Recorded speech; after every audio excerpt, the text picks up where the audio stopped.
Hello, my name is Amber Kostoff. I'm the Executive Director for MCPAWS, and I would like to welcome you to the MCPAWS Volunteer Orientation. Thank you so much for taking time out of your day to join us here tonight and learn more about our amazing volunteer program. So I'm going to jump right into things. So to start with, I will just want to discuss a little bit about what we're going to go through today.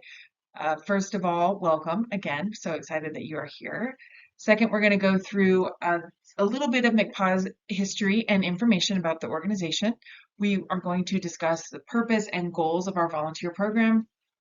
We're going to discuss specific volunteer opportunities for you, and then go through the process of how you actually start to volunteer and go through a few health and safety issues as well as next steps. So to start out with, just to discuss a little bit of history for our organization, we were formed in 1998 as McCall People for Animal Welfare. The name was started out as an acronym. And we were formed to assist the McCall Police Department, who was tasked with caring for stray dogs that were being housed in the dog pound here in McCall. This is a picture of the old facility. This was located on the airport on the side of the airstrip here in town. And as you can see, not the greatest facility, and the care that animals were receiving was not the greatest. The police department just really didn't have the time or resources to do it. So a group of women, actually, we refer to them as our founding mothers, became aware of the situation at the McCall Pound and got together and started working together to help the animals and help the police department take better care of these animals. So that was about in 1998 when that started. And these women started to do things like develop schedules to go out and walk the dogs on a daily basis, to feed and clean. They started trying to make some more effort to get dogs adopted and to return them back to their owners as well. So that's when, at that point, the Lita Anderson Animal Fund got involved, and we became clear that we needed a facility that was going to better care and better serve our needs of the organization and the animals in the community. And the Lita Anderson Animal Fund allowed us to purchase the location that we are in now here. And that happened in 2002 when we were able to finally open our doors here as MCPAWS Regional Animal Shelter. And here we are today. The mission and vision of MCPAWS as a nonprofit organization is very important because, again, as a nonprofit organization, everything we do is tied back to serving the mission of the organization. So we actually went through an update in 2022 for the mission and vision, and those things were updated to the mission was updated to transforming lives by strengthening the human-animal connection. And the vision statement was updated to a humane community where all animals are well cared for and valued. So as we discuss more things about what MCPAWS is doing in the community and different programs and services, everything is crafted and developed with a mindset of serving these statements and this mission and vision here. In addition to updating the mission and vision, we also established purpose statements for each of our locations. This was done in an effort to try to succinctly state the unique way each of our independent business units contribute to the overall mission and vision of the organization. So to start with, the shelter's purpose statement is offering healthy transitional resources that foster successful outcomes for animals and the people who love them. And the thrift store's purpose statement is supporting and engaging our community through a giving network. And finally, the MCPAWS Vet Hospital purpose statement is partnering with you to provide compassionate, excellent, and accessible veterinary care for our community. So as a nonprofit organization, MCPAWS is funded through multiple different ways. First of all, we receive many private donations from individuals and local businesses each year, which we really depend on and are so thankful for. We receive grants from different organizations that fund different programs and different purchases, depending on the need and the intent of the donor organization, the granting organization. We receive revenue from local governments, in particular the City of McCall and Valley County both provide us revenues that we contribute to a relatively small portion of our operating expenses. And they do this because typically it is local governments that provide animal welfare services in the form of, dealing with stray dogs, returning animals to their owner, things like that, just like how our organization started in the beginning. And since MCPAWS is able to take that over and provide those services to the public, the local governments do provide us with additional funding for our operations. We have several fundraising events throughout the year that we'll discuss more later. And then we also generate our own revenue through thrift store operations as well as veterinary hospital operations. Both of those units produce a net revenue each year, and that net revenue comes directly back to fund the mission of the entire organization. So for the most part, that is shelter operations. And for those reasons, the thrift store and the vet hospital both do still fall under the nonprofit umbrella of the overall MCPAWS organization, because any revenue generated by them comes back to fund the mission of the nonprofit organization.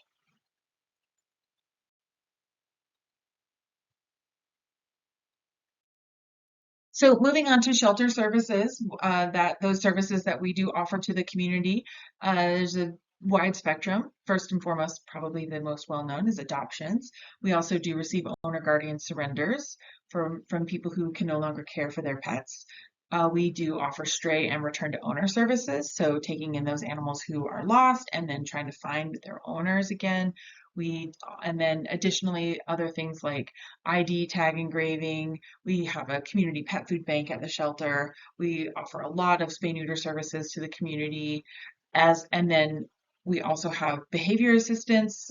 We have staff members and resources that we can offer to try to prevent people from having to surrender an animal for a behavior reason.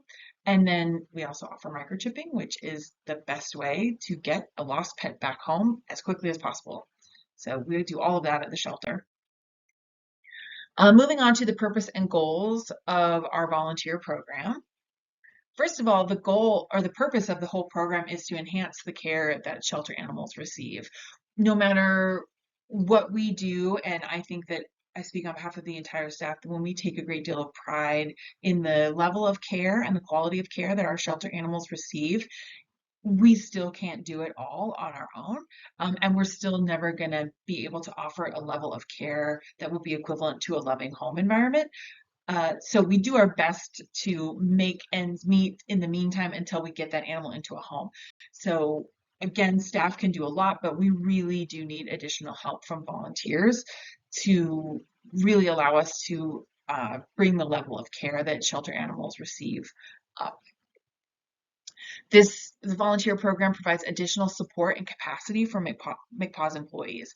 So again, we see ups and downs in shelter populations. Spring and summer, we'll typically see a lot of cats and kittens that are coming in. We just randomly will have periods of time where we're seeing a lot of dogs come in, a lot of cats come in, and then there'll be times when it's quiet. So having additional help from, volunteers who are know the facility, they know the animals, they're comfortable volunteering, they come in regularly, that can really be a huge help for staff when they are feeling a little bit overwhelmed and dealing with those seasonal fluctuations in our populations. Because of course, when we have more animals, there's just so much more work to be done. The animals are more stressed out, and so they need that additional outlet and interactions with volunteers. So it really does offer, and volunteers really do offer a lot of capacity for staff members. Volunteers help us promote the mission and vision in the local community. I truly believe that our volunteers serve as local ambassadors for MCPAWS here in the McCall area. So what our great hope is that you will come, you will get to know the program, you will fall in love with the organization, you will fall in love with what you do here as a volunteer, and you'll take that good word back out into the community and generate more interest in the volunteer program, or more interest in adopting or donating or supporting MCPAWS in whatever way anybody might be able to. And maybe most importantly, this volunteer program offers a way for interested people to get more involved in a cause that they care about. I'm going to go out on a limb here and make the assumption that you are all here on this call today because you love animals, because you care about how animals in need are treated in our community, and maybe even because you care about how the people who love animals might be treated and the resources that they have here in our community. And so by volunteering here with us at MCPAWS, you can have a direct impact on all of those things, a direct positive impact on all of those things. So we have a lot of different volunteer opportunities at our shelter location in particular that I'll go through for you. First of all, when we think about volunteering with dogs, I think the thing we think about first is going for walks with dogs, but that doesn't have to be the case. There are lots of different opportunities that you can have to interact with dogs, shelter dogs, whether that's going out into the yard and playing fetch, or taking them into the real life room and kind of having some quiet time, just giving them a break from the kennel, different kinds of enrichment activities that you can work with staff on. So it doesn't just mean you have to come and take a dog out on a walk, because I know that that might not be an option for everybody. Socializing with the cats is another really important opportunity. Coming up and taking cats into the playroom. We have lots of grooming tools and toys that you can work with kitty cats with. That's really helpful for your cats to just really make sure they get a break from being in the kennel. Fostering is a huge opportunity and a really important program for us. So I'm going to discuss that more a little bit later. We have tons of yard work and maintenance projects. So if that's kind of more up your alley, if you're a handy type of person and like to get your hands dirty, we would love to talk to you more about different things we need. There's always fix-it things and maintenance things that need to happen around the shelter and or any of our locations actually. We have multiple events, like I mentioned before, that's part of our fundraising. Also, it's a really great way for us to get out and get get our name out there in the community. And we're going to discuss events more specifically in just a few slides. We do have a very active spay neuter program at the shelter. So if you're interested in learning more about the veterinary medicine side of things, we do use some volunteers to help us with surgery recovery. That could be like, things like monitoring animals as they're coming out of anesthesia. So there's more specialized training that's available for that if you're interested. And then just kind of basic things, like if you feel like coming and doing some laundry, that can be a huge help. If you feel like building some kennel enrichment, food, toys, puzzles, things like that, there's a lot of different options, and you can even do that at home and bring them in. So we're also open. So if you have an idea for how you'd like to contribute and volunteer, just let us know and we can have a discussion about that.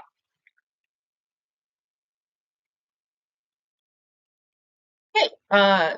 Moving on to volunteer opportunities at the thrift store. This can be a wide variety of different things, but in particular, really helping us get through the sheer amount of material that comes into the store on a daily basis. So that can be pricing and stocking merchandise. That's really processing the donations that come through, putting a price tag on them, and then getting them out onto the sales floor so that they can be purchased. Doing laundry I know it's again kind of boring, but we get so many clothes and towels and bedding and things like that through the store. So we wash everything before it goes out onto the floor. So having somebody who could just kind of get into the Zen zone of doing laundry and folding laundry and getting that done. If that's your jam, then we want you at the thrift store. Sorting donations. A lot of times employees will be the ones that do that initial sort, but we do need help we do need help from people who are interested in like going through the boxes, going through the things after they get that initial sort, cleaning things up and getting them ready to go out on the sales floor. Of course, the thrift store has cats on site and they have a very successful cat adoption program at the store. So if you're interested in interacting with the kitty cats over there, that can happen. And then again, cleaning and maintenance projects. Again, for all of our locations, we always have tons of lists of just little things that need to get done.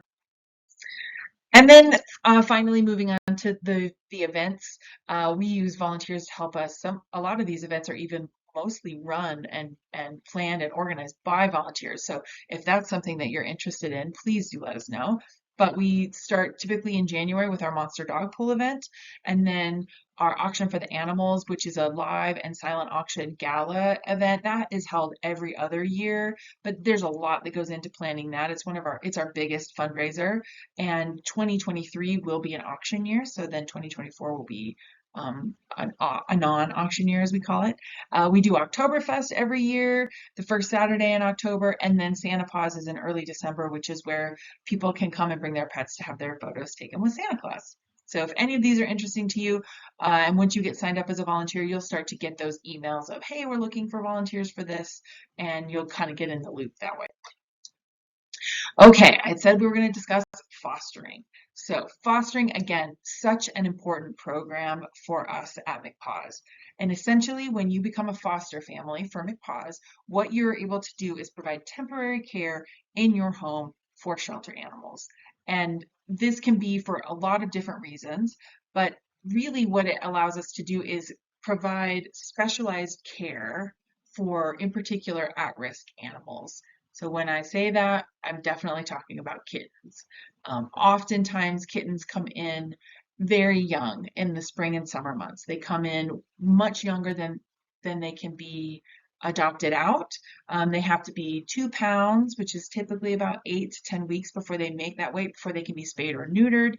And quite often when they're young, when they're less than 8 weeks old, they do need additional care. If they don't have, when they come in, a lot of times they come in without the mama cat, and so they need somebody to make sure that they're eating and that they are gaining weight, and that if they are dealing with, they can be more susceptible to illness, things like vomiting, diarrhea, getting dehydrated, that can all be quite catastrophic for these little kittens. And so truly having people who are willing to open their home up and take the time to become, really become knowledgeable in how to care for neonatal kittens, which is neonatal kittens is the term that we use for those very young babies. It's absolutely makes a difference in life or death for these kittens. If we had to keep all of these kittens, these very young kittens, at the shelter, we would simply not be able to provide the care that they need to survive, quite literally. So we have a wonderfully successful neonatal kitten adoption program. Most of the kittens, the overwhelming majority of the kittens that we do receive they do just fine. They get into foster homes, they get excellent care, and then they come back to the shelter, they get spayed or neutered and made ready for adoption. And then usually they just a lot of times we send them to the thrift store and they get adopted sometimes the same day. So it's a really awesome program.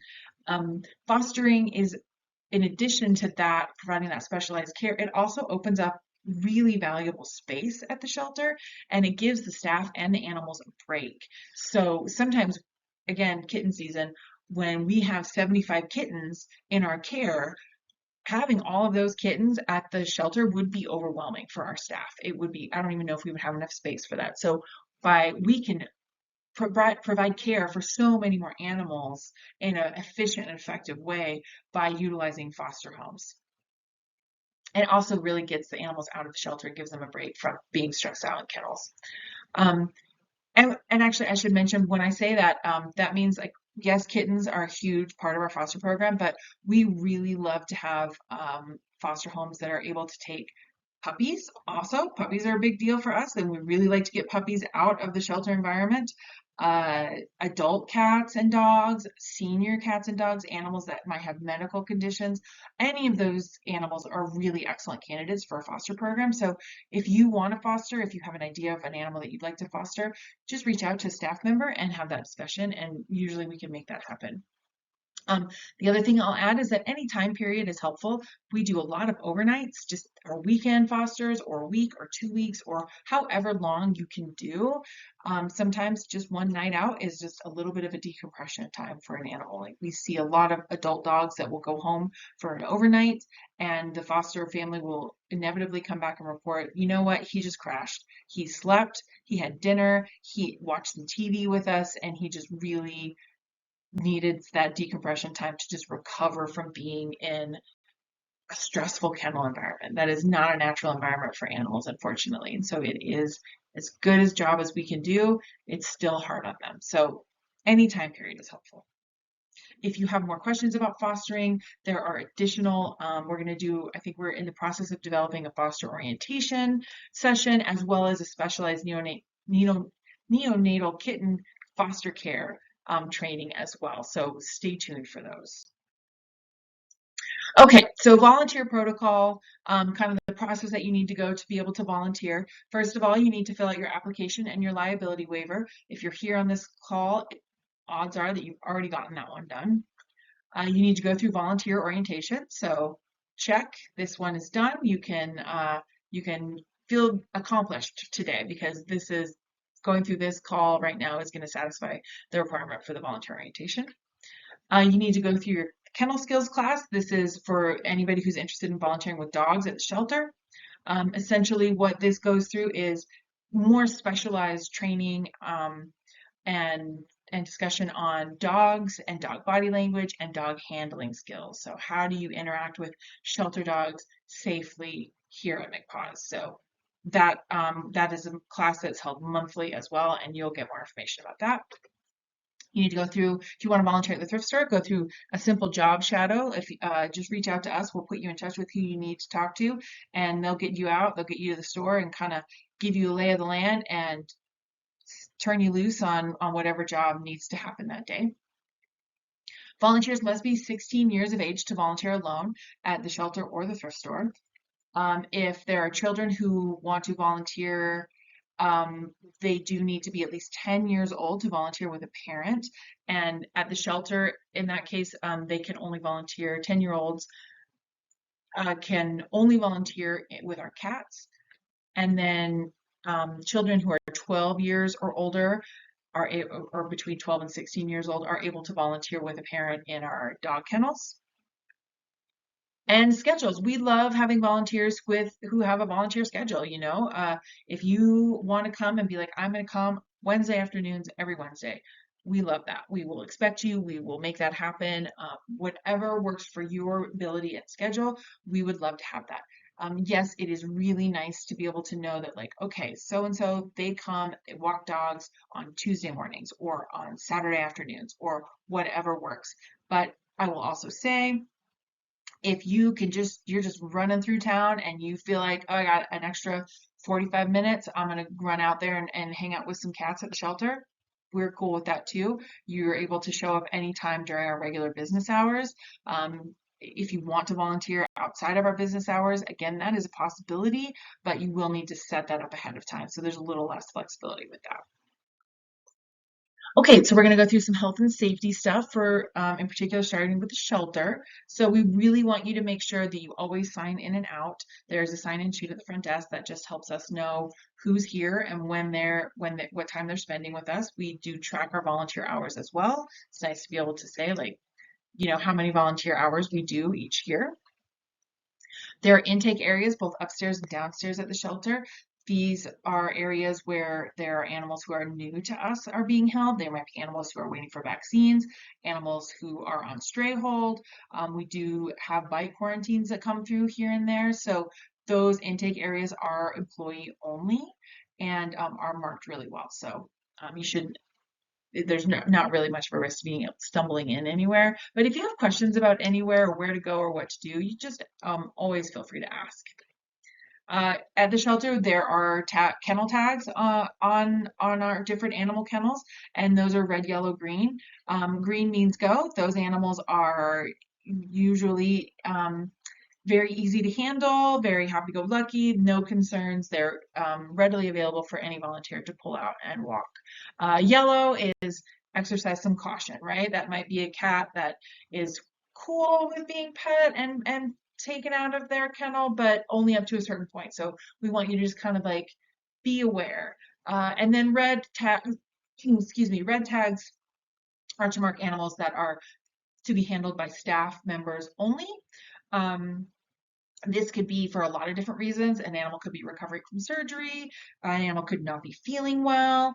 There's a lot of different reasons why an animal might have a red tag on them. An animal might not be comfortable being handled by people that they don't know yet. or they might be tricky with other animals. So there are lots of different reasons why an animal might have a red tag, but please trust me when I say that whenever an animal is red tagged, it is a matter of keeping that animal and staff and volunteers safe and healthy. So if you have questions about that, again, just ask. There's really not any secrets about any of that.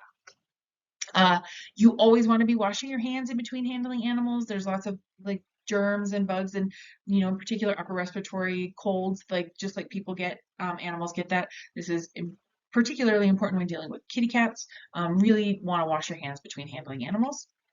Communication. Let staff know if you see anything that might need their attention. They might know about it already, but they might not. So it can be anything as like, hey, that latch isn't really latching that well, or there's a lot of ice out outside of the door, or I took so and so for a walk and they had really bad diarrhea. So we want to know all of those things. And so if you notice anything, just please let a staff member know. We might know about it already, but we might not.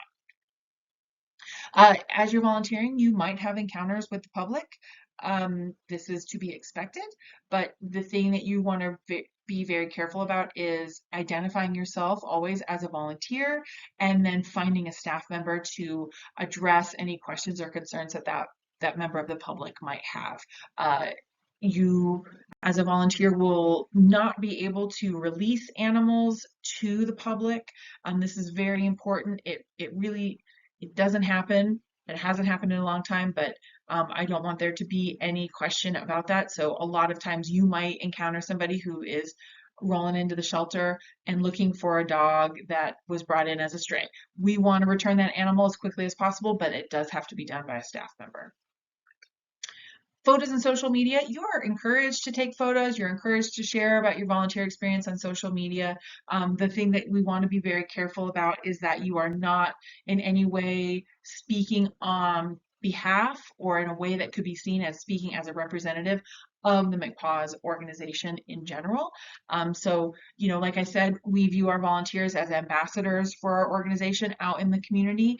And I think that this includes you want to share an adoptable animal, you want to discuss what it's like to be a volunteer, you want to answer questions, general questions about the organization, sure, that's fine. But when the discussion starts to turn to policy, procedure, any of those larger organizations fielding questions and criticisms and challenging situations, that will be something that you'll want to refer back to a staff member, and that's what we do. That's a lot of what my job is as executive director. So feel free to always share back to us. Same thing goes if you have a concern, you have maybe sometimes you might have maybe a less than ideal experience at a certain point in time, that's going to happen. Nothing's perfect, right? So I definitely would encourage you, before you share out on social media or anything like that, come talk to any of us. Talk to Kami, talk to the manager, your respective location. You can email me too if you want. We're all nice people. We all really want you to have a good experience. We all really want MCPAWS to be an amazing organization and continue to be an amazing organization. So if there's anything that needs our attention, please just let us know and we will be receptive to that. As you are working with animals at the shelter, you're going to go through a lot of doors, a lot of gates, a lot of latches that need to be closed. Always, always, always make sure you close the gate behind you or the door behind you and make sure that it's closed tightly. Animals get loose. It happens. It's just part of the deal. What we don't want is to have animals meeting each other unexpectedly or breaking loose and running through an open door out into the wild blue yonder, where they could get themselves into some trouble. In particular, there's a very busy highway not very far away from our shelter building. So always close the door behind you. Cats are not allowed to roam in the main kennel room. We do have a playroom that we have, and there's a cleaning protocol that happens in between cats going into the playroom.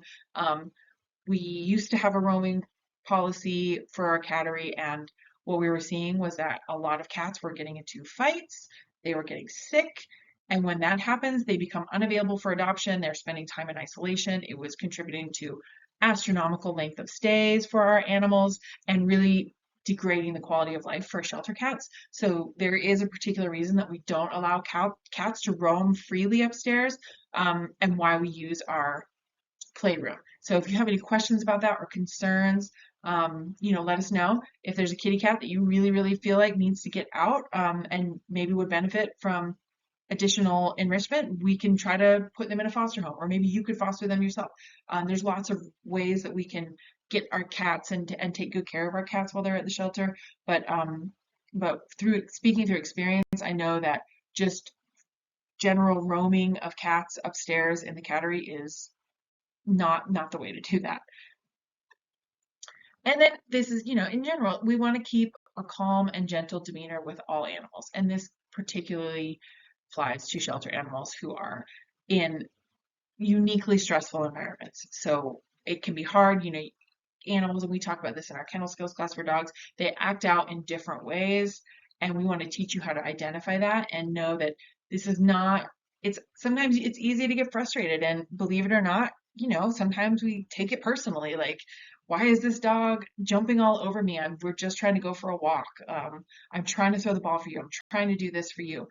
It gets frustrating. So we need to take breaks as staff members, and as volunteers, you also might need to take a break and also understand that these animals do need us to be kind and gentle and calm with them, because that's going to help them in the long run, and that they are experiencing uniquely stressful environments that would not be typical in a normal home environment. And when you are working with dogs, always ask before allowing 2 or more dogs to meet. We have lots of dogs that are friends with each other, but there are some that don't get along, and we have a particular protocol when we're going to introduce dogs together. You want to have a few people there in case things go wrong for safety purposes. So always ask first.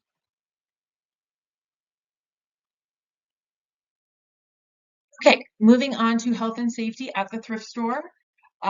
When you're sorting donations, you do want to be careful. There's all kinds of stuff in those boxes that we get, dirty stuff, gross stuff, sharp stuff, weird stuff. So be careful when you're going through those boxes.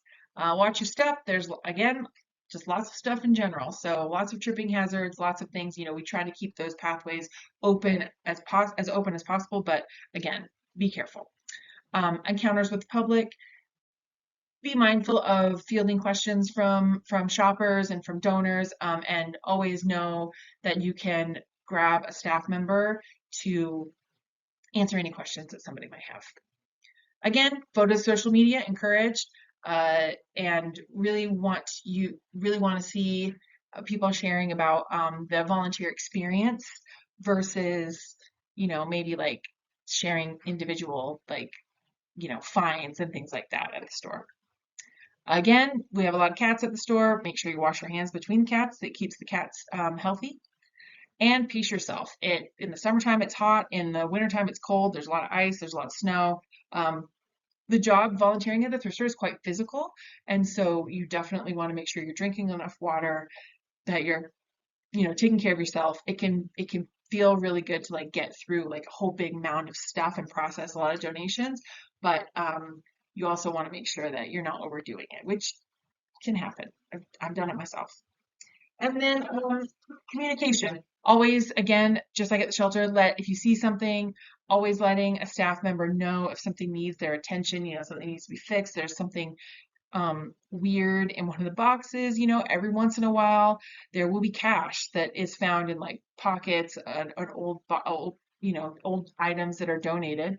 And we have a way that we process those, and we treat them, we try to get it back to the original owner, and if we can't, we treat them as donations. So making sure that you're letting somebody know when that kind of thing's happening. In case of an accident, first of all, we hope that you will not have an accident, and there really are quite infrequent that we do have accidents, but if that happens, we want you to know that we want you to notify the nearest employee immediately. If you need to get medical attention, do that right away. If you need to go to the hospital, go to the hospital. We're doing that. That needs to happen. We want to notify the appropriate supervisor as soon as possible. Don't let that prevent you from getting care you need, but make sure a supervisor is made aware of the accident that you had. And We'll have you fill out a form, an accident incident form, or sorry, a volunteer incident form to document the accident. Staff will provide that for you. And, just please stay safe. The best way to deal with accidents is to prevent them from happening. And we really, really want you to have an excellent, fun experience volunteering with MCPAWS. And so we don't want you to have an accident, but if you do, it's okay. Now you know what to do. This is some leadership team information. So if you need it, again, I'm the executive director. My name is Amber. Ashley Lipscomb is our development director. Kami Backstrom is our development associate, and she also helps a lot with our volunteer program, as you know. Ashley Cole-Glazier is our shelter manager, and Alex Lott is our assistant shelter manager. Drew Skipton is our store manager, and Carly Guido is our assistant store manager. So if you have any questions about volunteering at any of our locations, feel free to reach out to us. Everybody's contact information is also on our website. Next steps. So now you've completed your volunteer orientation. Watch, we are going to send you an email that's going to outline all the different resources. I think you're going to get your volunteer handbook that way. You want to review the volunteer handbook. If you have any questions about that, let us know. We have additional handbooks on like I was discussing kitten care, and we have those that can be sent out to anybody who's interested as well. We want you to fill out your volunteer application and liability waiver if you haven't already. Most of you probably have already done that, but if you haven't, make sure you get that done. Attend any additional trainings that you might need. This would include kennel skills like we discussed, which again happens monthly, the foster orientation, which we are working on, and that will be, again, stay tuned. I'm not totally sure about the schedule that we'll have for that, but we're working on trying to make it as accessible for everybody as possible. And then again, we are working on a neonatal kitten care foster training. So stay tuned. That one is always really fun, and we get to talk about very tiny kittens, and sometimes we even have like little kittens that we can use as demos, so you can get some kitten snuggles in at the same time. Reach out to the appropriate staff person to find out what their needs are and sign up for a shift. If you want to volunteer at the thrift store, let us know. We'll put you in touch with Drew and Carly, and they'll let you know when you can come in. Same for the shelter. Okay, high five. We did the volunteer orientation. You are well on your way to becoming a MCPAWS volunteer. And on behalf of myself and the board of directors and our entire organization, thank you so much for your interest in volunteering with MCPAWS. You are such a vital resource to us and to the animals and to the people that we serve. And you're just super cool for being willing to volunteer. Volunteers are my favorite people. So thank you so much. Have a wonderful day, and we will see you soon at the shelter or the thrift store or at an event, however you want to volunteer.